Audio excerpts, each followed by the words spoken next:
Boa tarde a todos. E boa tarde também a quem nos assiste pela TV Harmonia. Então, nossas reflexões de hoje é sobre Vós sois a luz do mundo. Esse trecho faz parte do Sermão da Montanha, né, no Evangelho de Jesus. No Sermão da Montanha, Jesus chama os seus discípulos e começa a falar para eles. Ele começa desmistificando a dor e o sofrimento no mundo. Ele começa dizendo, bem-aventurados aflitos, bem-aventurados que sofrem, né, e têm sede de justiça. Então ele começa desmistificando.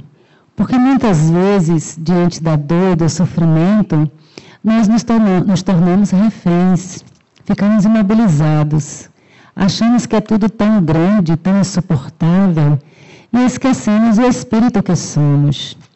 Então ficamos paralisados. Então ele começa chamando atenção para isso. Isso tudo é passageiro, não é definitivo, é uma experiência, não é um castigo. E depois que ele faz isso, ele diz quem somos nós, os discípulos dele, né? Então ele diz, vós sois o sal da terra. E depois ele diz, vós sois a luz do mundo. Do sal ele fala que o sal não pode ser insípido.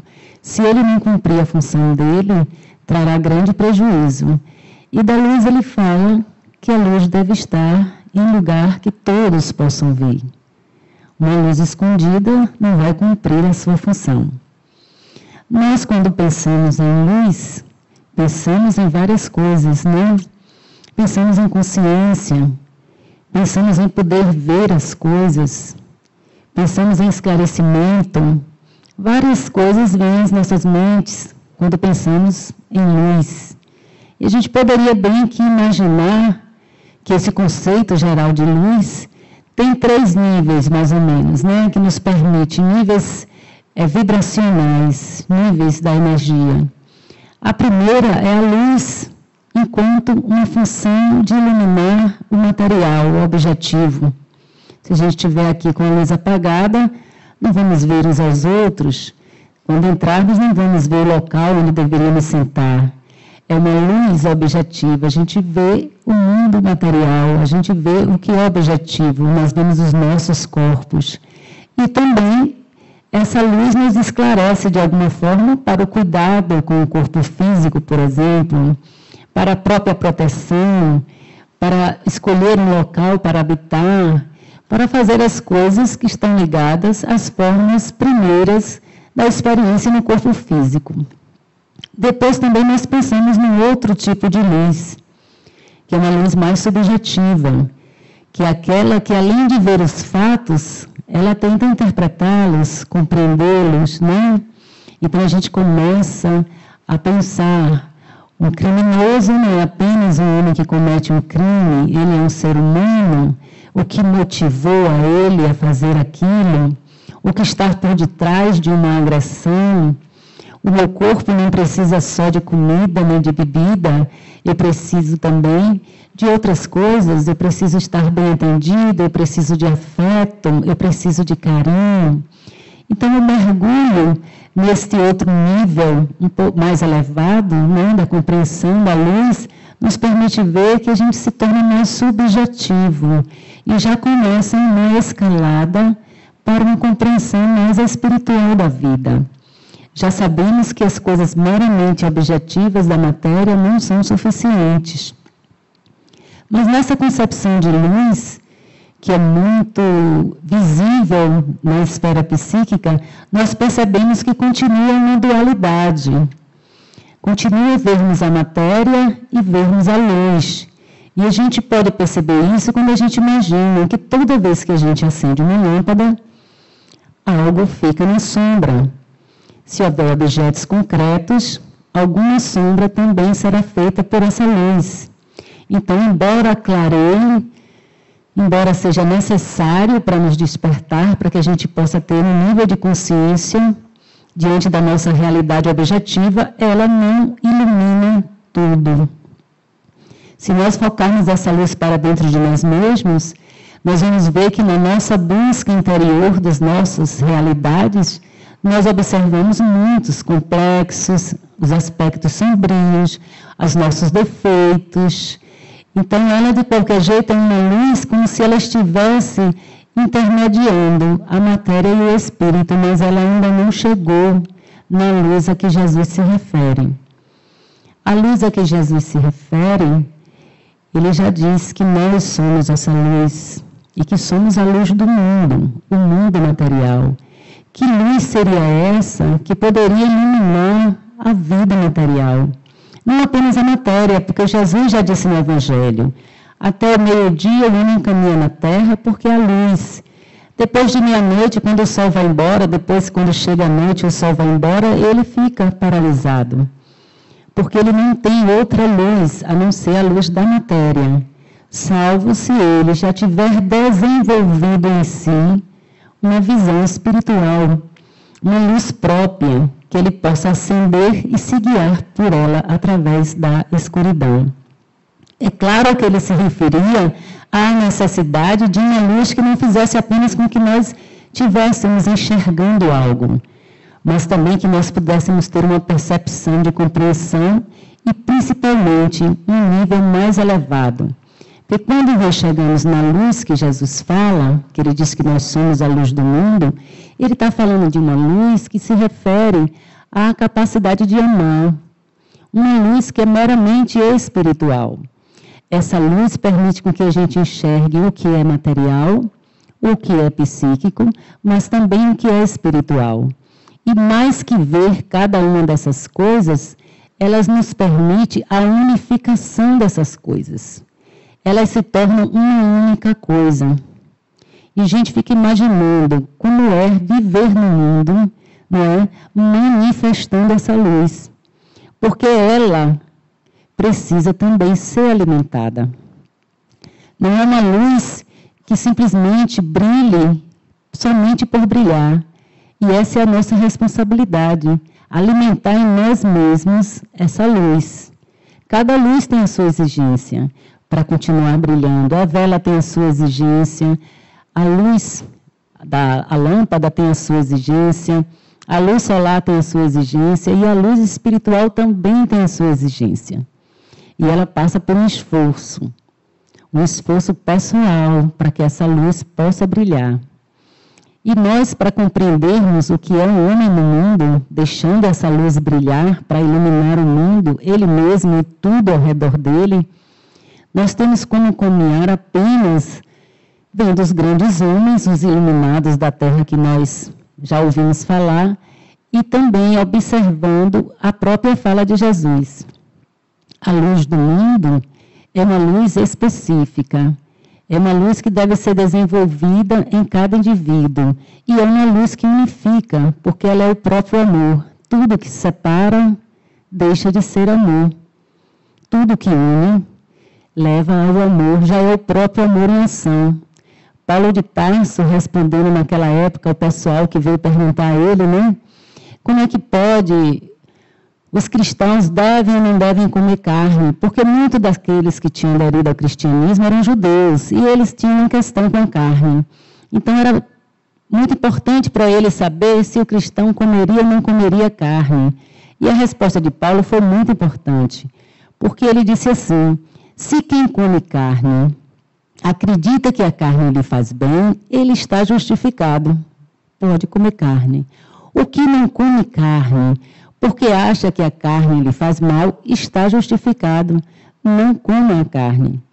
Agora, se brigas com seu irmão por causa da comida, já não andas conforme o amor. Então, na luz que deve existir nos discípulos de Jesus, o amor é a chama que alimenta. E nós temos a responsabilidade de alimentar esse amor.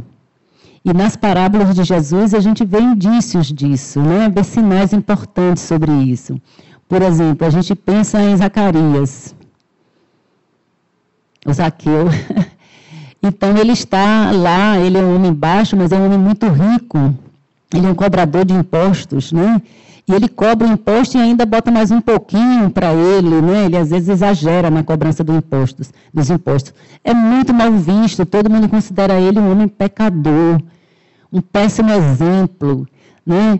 E quando Jesus está passando, Zaqueu é baixinho, ele quer ver Jesus, ele sobe na árvore para ver Jesus. E de lá de onde ele está, Jesus também o vê. E aí vira para ele e diz: prepara-te que eu quero estar em sua casa, quero que você me receba em sua casa.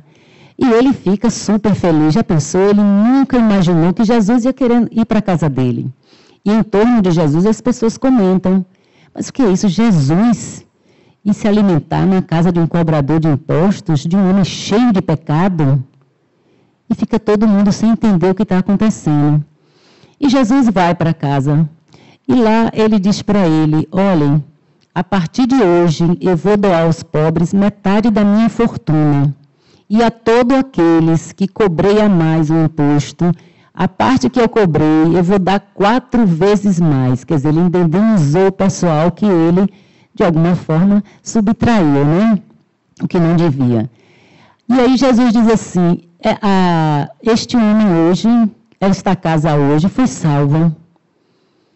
E é para homens assim que eu vim ao mundo. Que homens são esses, né? Você veja, a luz espiritual, ela não traz julgamento. Ela não fica analisando se o ser merece, se o ser é pecador, o que é que ele está devendo, o que é que ele deixa de dever. Todo mundo podia dizer que ele era um pecador. Mas para Jesus, ele era o homem pelo qual ele veio ao mundo. Era aquele ser que, apesar de todas as suas dificuldades, ansiava já pelo espiritual. Porque senão ele não tinha se dado ao trabalho de sair da casa dele para ir subir numa árvore somente para olhar Jesus. Havia nele um interesse pelo espiritual. Como há em nós esse interesse, os discípulos de Jesus, que somos nós. Esse interesse de conhecer algo mais. Não estamos ainda perfeitos, mas desejamos. Então esse desejo é sempre atendido. E ele corresponde à atenção de Jesus, transformando tudo o que ele precisava era ver como a vida dele estava equivocada. Vendo, ele faz a transformação necessária. Nós não vemos aí nenhum castigo, nem nenhuma punição. Apenas o homem se dar conta de que recebeu a luz. E Jesus manifesta essa luz. Toda vez que essa luz espiritual manifestada, ela não gera desconforto no outro. Ela gera um processo de cura, uma elevação do nível de vibração daquele sujeito. Ele passa a ver a partir de outro nível. Isso é o que nos mostra essa história. Temos também a samaritana. A história da samaritana, ela está lá no poço, chega Jesus e aí pede água a ela. E ela pergunta, a primeira dúvida dela, você vê como a nossa consciência normalmente vibra dentro da objetividade da experiência na matéria, porque estamos adormecidos com relação ao espírito. Então ela diz assim: mas você é um judeu, eu sou uma samaritana. Judeus e samaritanos não se davam bem naquela época. Então como é que você vem pedir água a uma samaritana? É a primeira dúvida que a gente coloca na experiência, às vezes, nem com o desejo da luz. A gente traz para coisa pequena. Eu sou samaritana, você é judeu?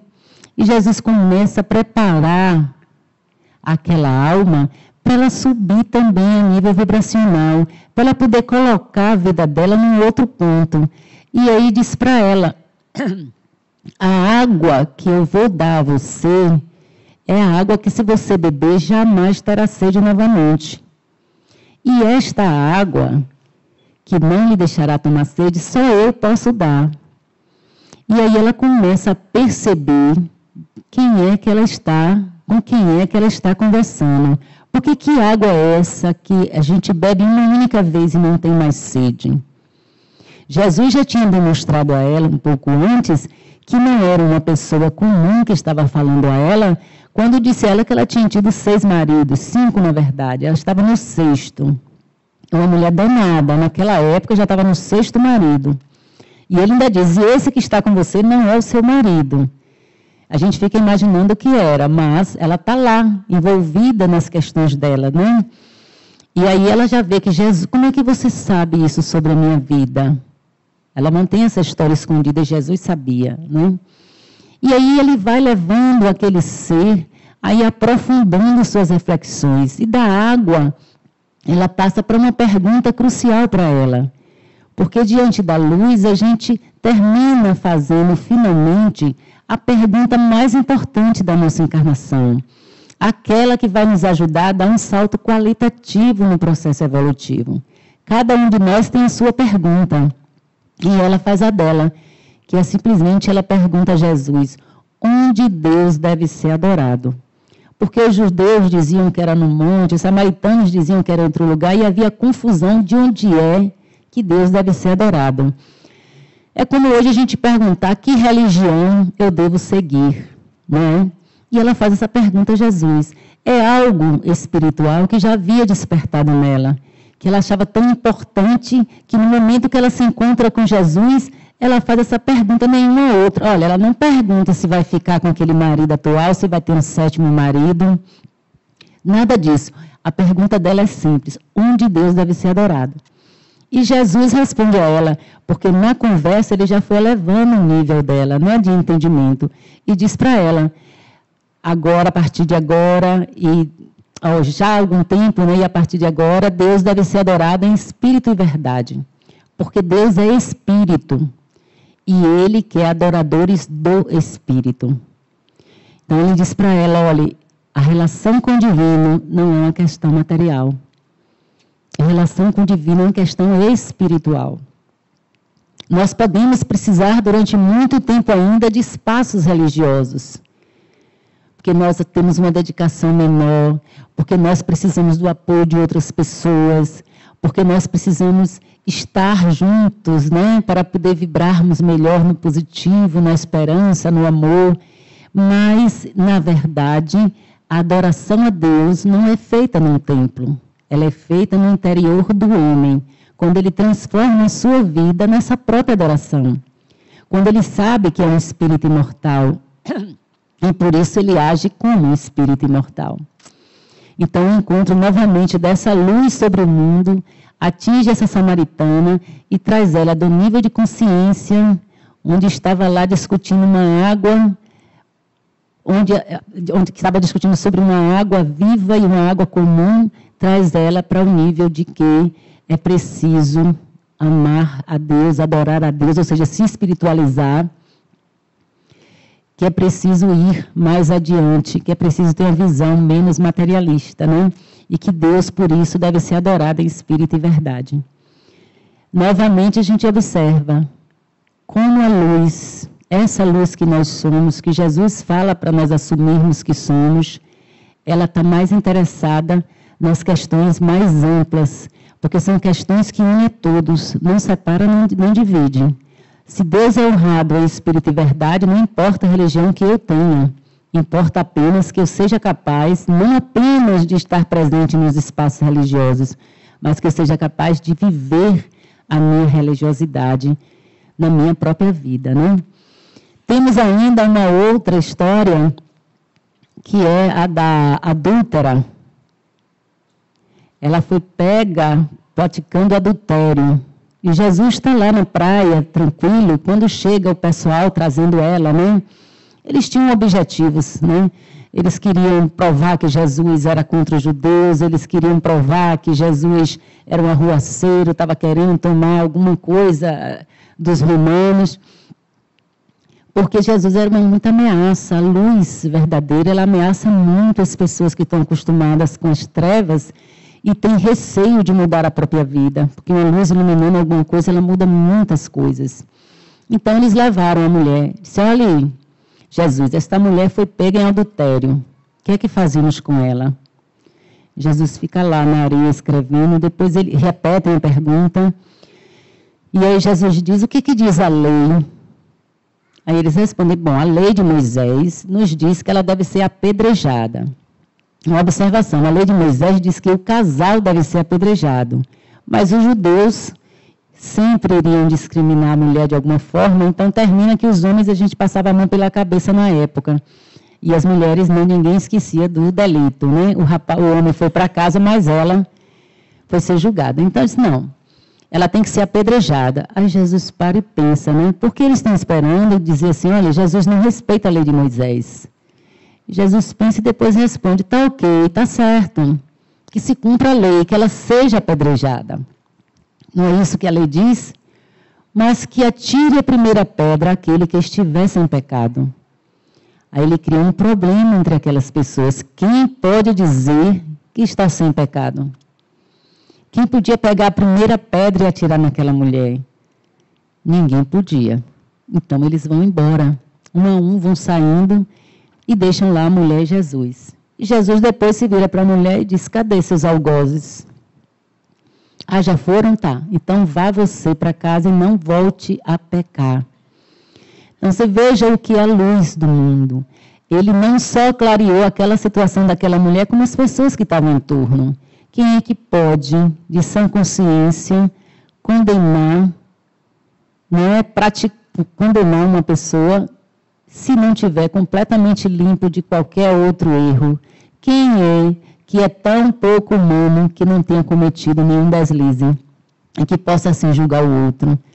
Né? Então ele retira a forma fácil que é julgar a pessoa, porque o julgamento sempre implica em uma condenação. É preciso uma condenação. Se a gente chegou a julgar, a gente está dizendo isso é certo, isso é errado. Se é errado e foi feito errado, tem que ser punido ou ser consertado.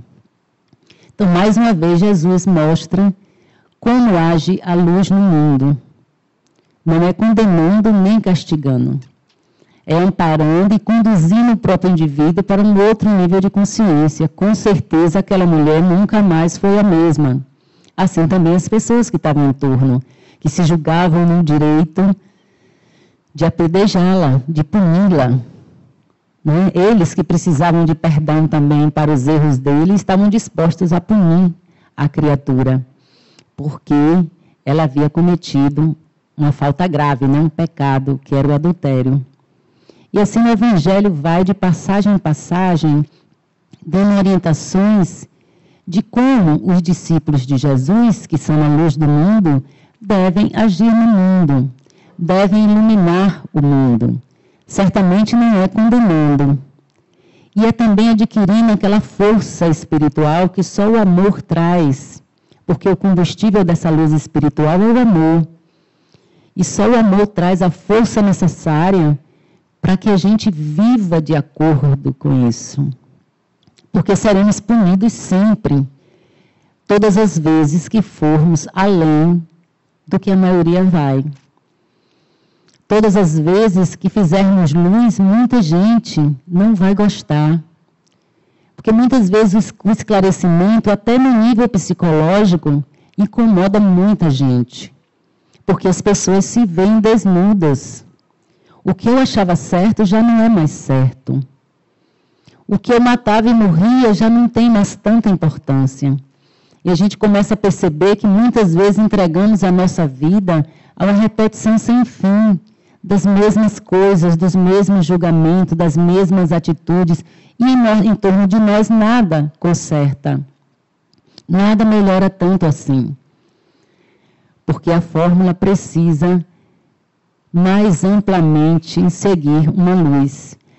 No mundo primitivo, muita coisa bastava. Bastava mesmo apenas a vida como ela era. Né? Então as pessoas procriavam, as pessoas comiam e as pessoas morriam, e isso parecia bom. Mais adiante, né, as pessoas se casam, mas continuam tendo seus filhos, continuam se precisa, né, tirando do outro para viver melhor, ou para viver, ou para sobreviver, e tudo isso parece bom desde que não falte o principal. Mas na medida que nós vamos elevando a nossa consciência, nós vamos nos tornando mais exigentes, e a vida se torna mais complexa. Então a gente sabe que não basta só comer, ter casa, a gente sente fome de outras coisas, a gente tem outros desejos. Às vezes a pessoa está numa vida onde não falta nada e a gente pergunta, está reclamando do quê? Às vezes é aquele impulso para fazer algo melhor. E esse algo melhor é exatamente deixar essa luz brilhar. Deixar que essa luz se manifeste. Nós vimos hoje a situação do mundo, né? A gente fala do nosso país, mas não é só do nosso país. E isso, nesse momento que nós imaginamos como espíritas, que somos a luz do mundo, nós temos que nos perguntar qual é a nossa postura.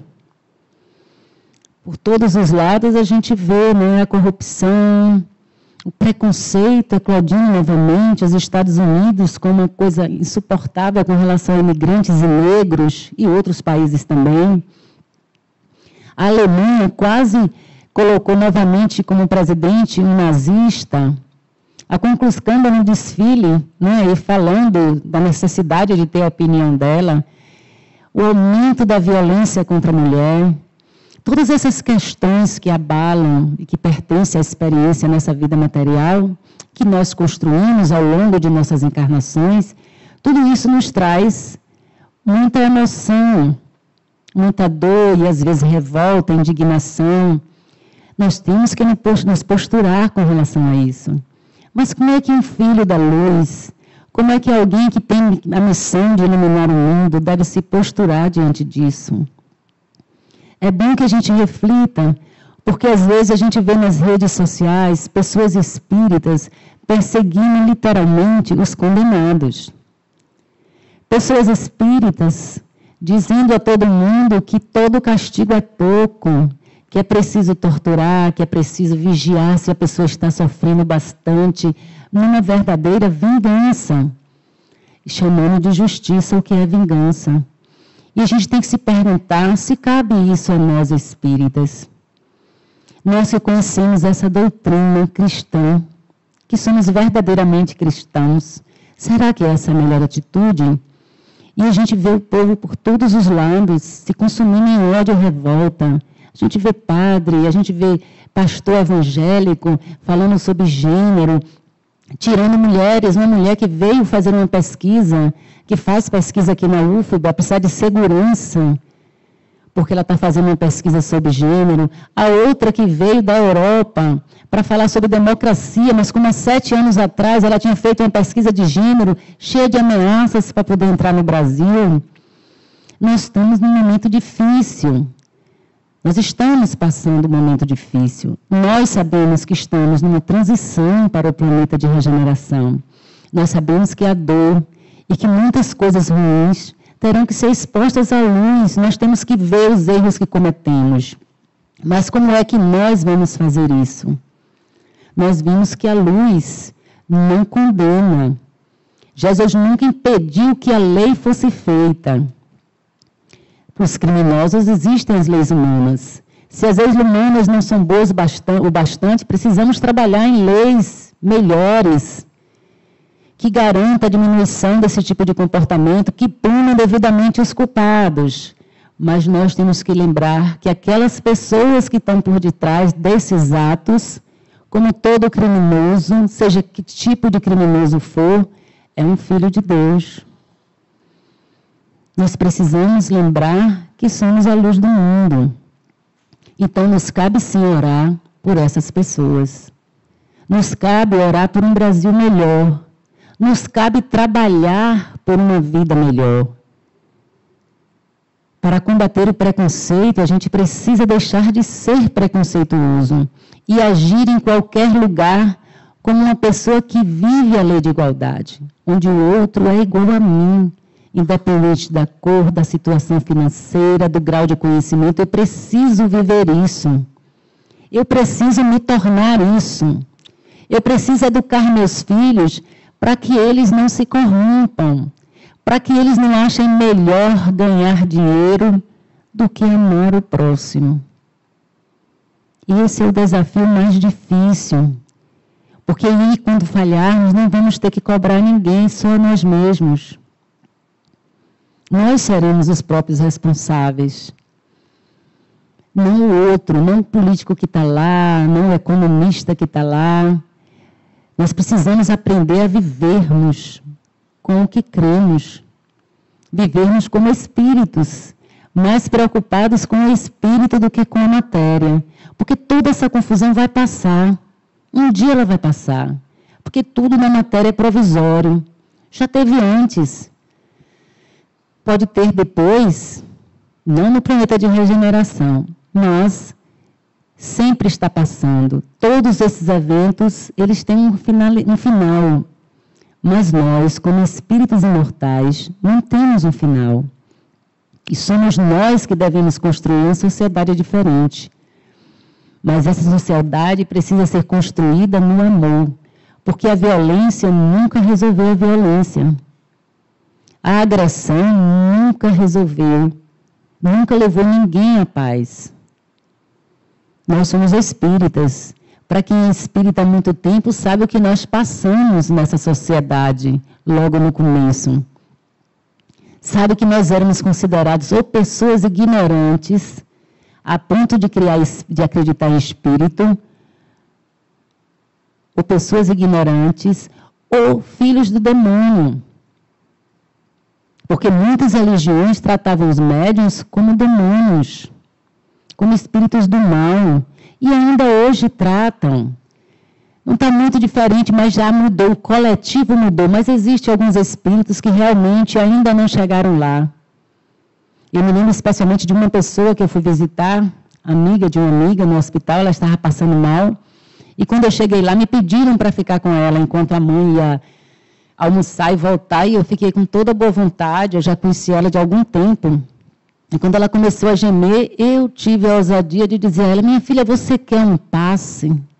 Eu só perguntei se ela queria, eu nem fui com a mão para dar passe. Ela ficou para mim e disse, sai de mim, Satanás, que eu sou uma mulher de fé. Imagine, sai de mim, Satanás, que eu sou uma mulher de fé. Era tão simples ela ter dito apenas, não, eu estou fazendo minhas próprias orações, ou até ter aceitado que nenhuma religião vai impedir a gente de encontrar um alívio para as nossas dores, quando o participante é sincero, né? E mais adiante, há cerca de um ano atrás, minha sobrinha de 6 anos, que mora no Rio de Janeiro, teve a aula, a professora perguntou as religiões das crianças e ela disse que era espírita. E quando chegou no recreio, a coleguinha de 6 anos da sala dela disse para ela, você é um demônio, porque você é uma espírita. Aí minha sobrinha ficou olhando para ela sem entender, que a gente não fala sobre demônios, sobre essas coisas, né? Ficou olhando, ela disse assim, você, quando morrer, vai para o inferno. E aí saiu, depois ela voltou e disse assim, eu vou rezar para você morrer logo e logo para o inferno. Uma criança de 6 anos. Qual a experiência espiritual que um ser tem para dizer isso a outro ser? Para desejar tamanha coisa a outro ser? E que paz e que família é essa que consegue fazer com que a criança fique tão ameaçada com o fato da outra ser espírita? Então, nós espíritas já passamos por isso. Quem começou no princípio ainda tinha também a possibilidade de ser considerado louco. Mas o tempo passou. E aqueles que vieram primeiro, que foram sacrificados, que foram desqualificados, que foram postos de lado, porque Allan Kardec também sofreu, né, com as traições, com as mentiras, com as pessoas que achavam que ele estava perturbando o mundo religioso. Passou. Nós conseguimos, com o trabalho dos espíritos, e o trabalho espírita conseguiu olhar de forma científica para a realidade espiritual. Conseguiu pesquisar sobre o mundo espiritual. Conseguiu separar o joio do trigo, tirar as falsificações dos médiuns oportunistas, que muitas vezes nem médiuns eram, dos médiuns sinceros. Estudou e colocou lá, item por item, toda a experiência, que tipos de mediunidade existe, que eventos mediúnicos são esses ou aqueles, por que cura ou não cura, qual foi o resultado desse trabalho todo. Hoje, universidades no mundo inteiro estudam espiritualidade. Hoje, universidades em que existem pesquisas sobre a mediunidade. Hoje, a física coloca a possibilidade, eles não falam alma, mas falam consciência, sobreviver à morte do corpo físico. O mundo hoje é outro. Aqueles que estavam lá atrás pagaram preço, sim. Foram discriminados, foram humilhados, sofreram bastante, mas hoje, com a continuação, nós tivemos enormes ganhos. Então, nós somos isso. Somos aquele povo que resolveu estudar espiritualidade, que resolveu viver a espiritualidade, que aprendeu e ensina a amar o próximo como a si mesmo, de tal forma que somos o único grupo religioso que acredita nos espíritos, na sobrevivência dos espíritos, e que se permite ficar na reunião mediúnica educando espíritos trevosos. Espíritos que ainda não viram a luz, espíritos vingativos, que muitos movimentos espiritualistas não querem nem chegar perto, porque diz que não vai se contaminar com as baixas vibrações. Nós ouvimos a fala de Jesus. Nós resolvemos amar o nosso próximo. E aquele ser desencarnado, ainda envolvido no ódio, na revolta, que provoca vingança, que maltrata o outro, nós vamos acolher ele nas nossas reuniões mediúnicas. Nós conversamos com eles, nós tentamos fazer luz para eles, nós tentamos que ele veja uma vida de outro ponto, porque a transformação dele é a nossa transformação. A modificação vibracional dele afeta o nosso mundo, afeta a nossa alma. Uma coisa é viver entre pessoas que compreendem o amor fraterno. Outra coisa é, mesmo compreendendo o amor fraterno, viver entre pessoas que brigam, que preferem a disputa, que preferem a vingança, que preferem a humilhação. É completamente diferente. Então, nós estamos preparados para esse momento que está acontecendo no mundo inteiro, no Brasil. Nós temos a estrutura, nós temos conhecimento, nós temos a experiência. Por isso, nós precisamos saber o que fazemos. Porque a espiritualidade superior, aquela que nos guiou até aqui, que começou lá ajudando Allan Kardec a fazer a codificação espírita, essa espiritualidade espera por nós. Ela precisa que nossas mentes não estejam guerreando, não estejam julgando, não estejam odiando. Elas precisam que as nossas mentes estejam abertas para encontrar alternativas, para marcar novos caminhos. Ela está esperando que a gente possa receber auxílio do mundo espiritual para transformar esta vida neste planeta numa vida digna de ser vivida, onde o amor ao próximo, onde a caridade, onde a esperança, onde a fé estejam presentes. E não de nós revoltas, indignações pueris, sem ação. Porque a maioria das pessoas que se indigna, reclama, exige, normalmente elas não fazem nada a não ser falar. Mas nós precisamos agir. Agir em prol do cristianismo. Agir em prol do amor. Precisamos transformar as nossas vidas naquilo que acreditamos. Precisamos nos tornar aquilo que somos. Toda a nossa decisão e avaliação tem que passar pelo critério que nós adotamos quando nos tornamos cristãos, que é amar a Deus sobre todas as coisas e o próximo como nós mesmos. Nós precisamos fazer isso. A realidade espiritual está desvendada.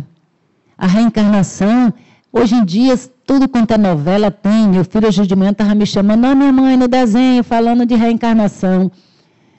Não tem grandes coisas, filmes já existiram aí, muitos. Essa parte não é mais problema. O problema agora é a educação do ser para a vida espiritual. E nós precisamos trabalhar nisso, nos educando e sendo exemplo para os outros serem educados. Não é batendo nas portas das pessoas, nem criticando porque elas não são espíritas e querendo que elas sigam o que a gente entende. Não é isso. Espiritualização não é isso. Mas é viver a sua espiritualidade, acender a sua luz, um farol no meio das trevas, para que aquele que ainda não tem acendido a sua própria luz possa se interessar em acendê-la. Possa ter a gente como um roteiro. Como modelo não, porque modelo é Jesus. Nenhum de nós ainda pode ser modelo. Podemos ficar no planeta de regeneração, um planeta que ama o bem, mas ainda não somos perfeição. O modelo é Jesus, mas a gente pode incentivar o outro a buscar nele mesmo as qualidades espirituais, que muito pouco usamos entre nós. Nós só nos lembramos das nossas qualidades de inteligência, de poder, de ter coisas. A gente esquece que dentro da gente existe amor, existe fé, existe esperança, existem qualidades espirituais que transformam a vida, que mudam o mundo, que tem muito mais força do que qualquer coisa imaginada dentro de um mundo material por espíritos encarnados. Então, meus irmãos, essa é a forma de fazer nossa luz brilhar. Todos temos a nossa luz. Quando seguimos Jesus, quando escolhemos ser cristãos, a gente já escolheu liberar essa luz para nós e para o mundo. Que Jesus nos abençoe e ilumine nossos caminhos. Obrigada a todos.